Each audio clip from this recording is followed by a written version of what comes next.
Clackamas Town Center we have been following. Fire officials say one victim was taken to the hospital. The Clackamas County Sheriff's Office telling us this is not an active shooter situation. Deputies say there's no ongoing threat to the public, and the mall does remain open at this time. Certainly a relief for people out there. Katu's Victor Park has been at the scene for the last hour or so. Victor, how has it changed, and what are you seeing out there right now? Well, right, and Steve, compared to an hour ago, it's a lot calmer. In fact, let me show you the scene right now.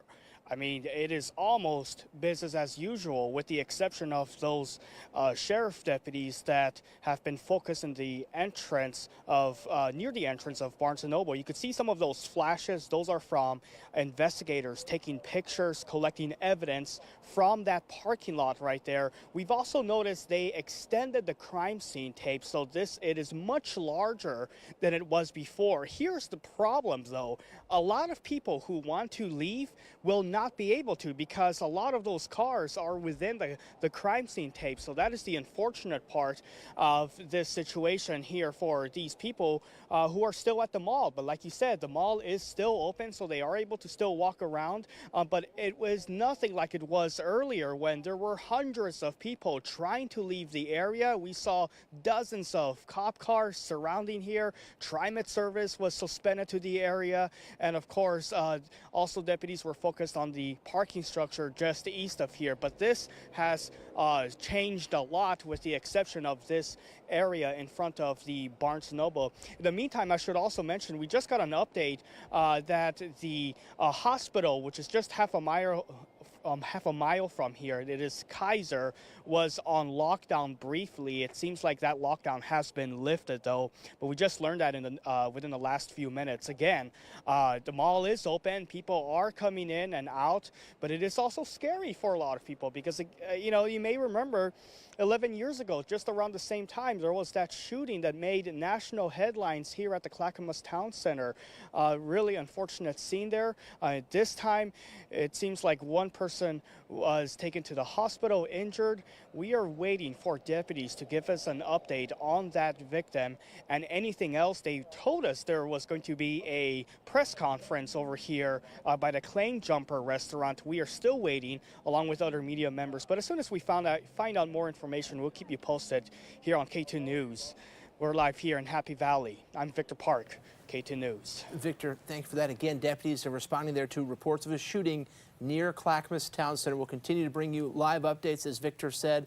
We'll have them for you on our website, k2.com, and right after the game on ABC and our social media pages. New insight tonight into who is dying on our streets and how.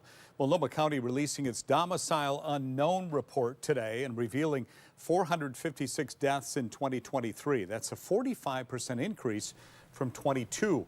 On average, homeless deaths have increased 37% each year between 2019 and 23. K2 Shelby Slaughter joins us live in Portland now. And Shelby, county leaders point to one thing as a major factor here, right?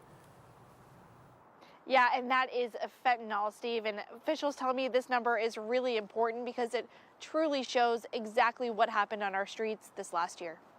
456.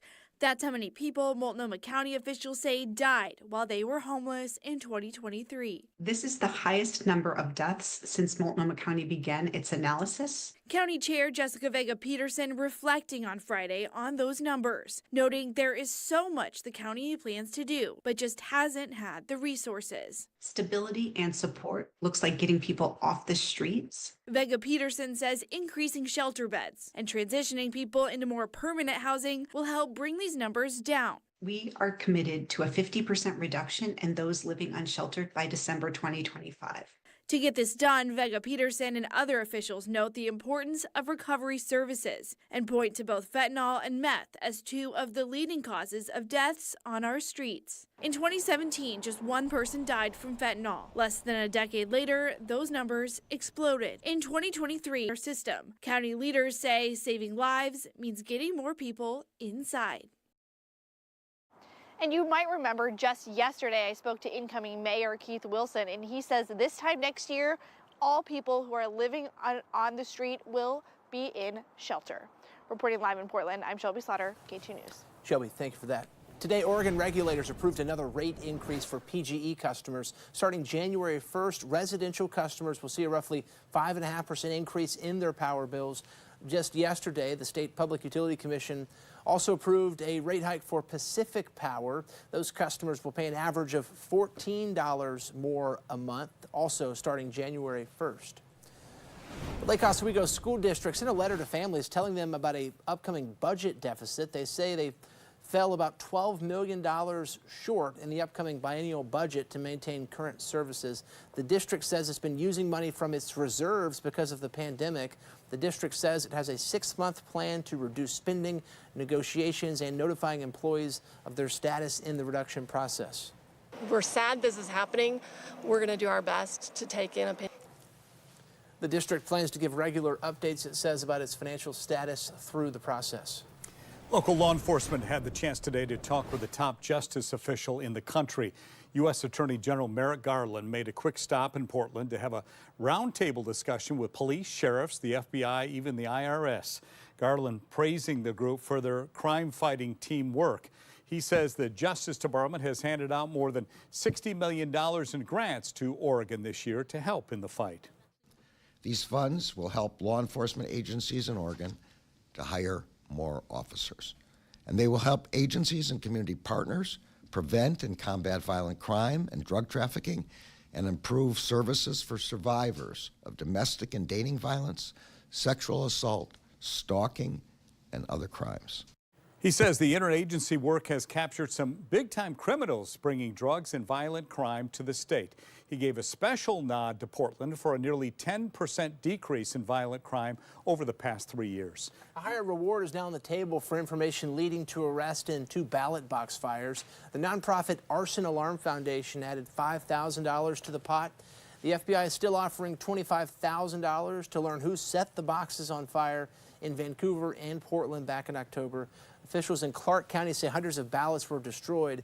Based on surveillance video, investigators think the suspect was driving this early 2003 or 2004 Volvo S60 sedan. Party City is shutting down all of its stores after nearly 40 years in business. Party City's corporate employees were told today is their last day of employment, will not receive severance pay. Party City filed for bankruptcy in January of last year. The plan canceled nearly $1 billion in debt.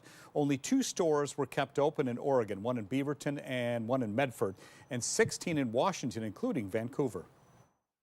There's always been rumors that Party City was going to go out of business. I don't even fully believe that things are gonna fully shut down, because that's what everyone asked us when the bankruptcy broke the news.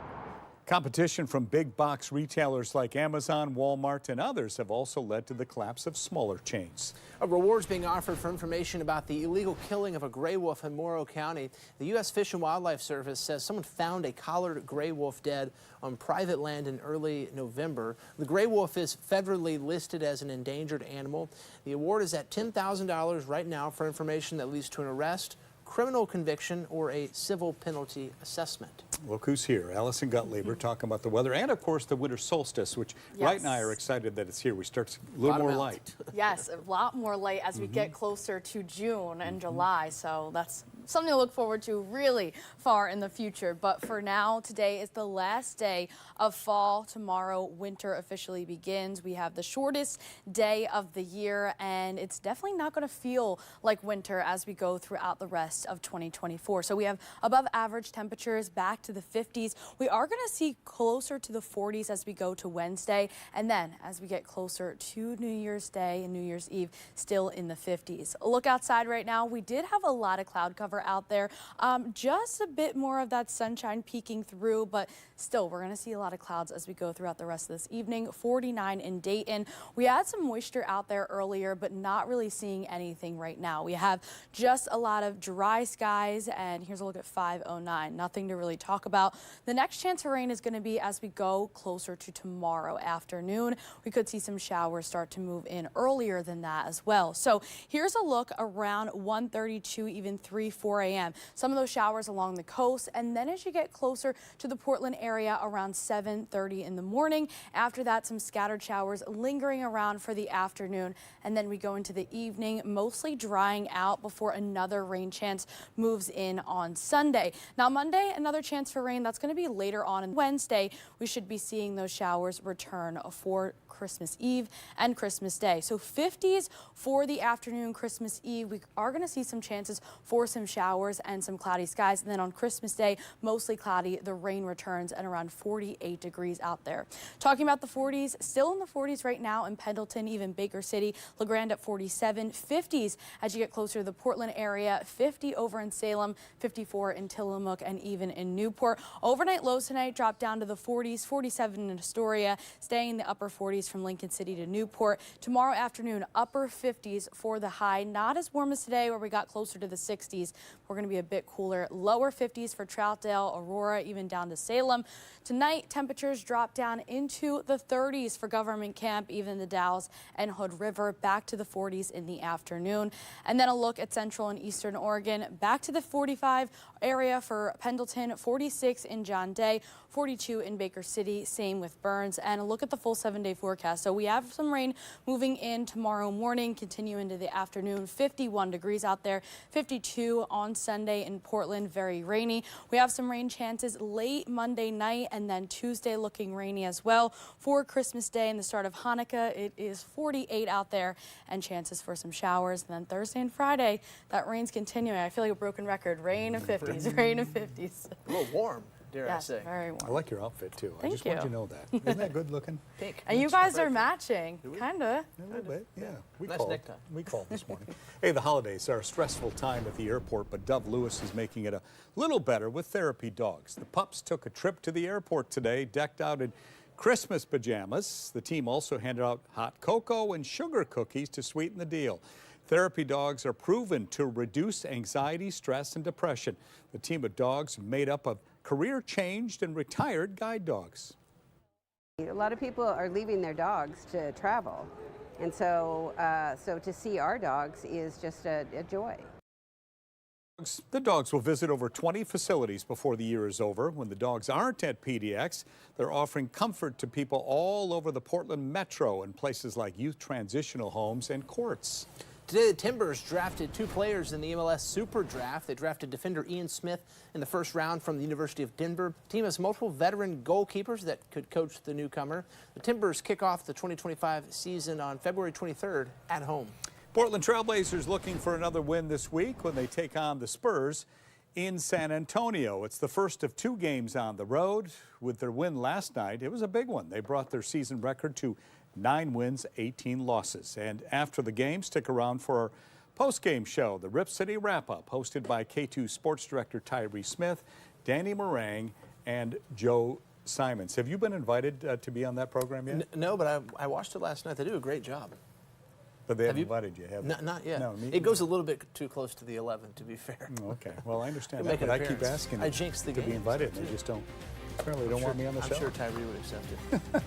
Hey, that was fun. Hey, more local news after Friday Night Football. It's fun being with you.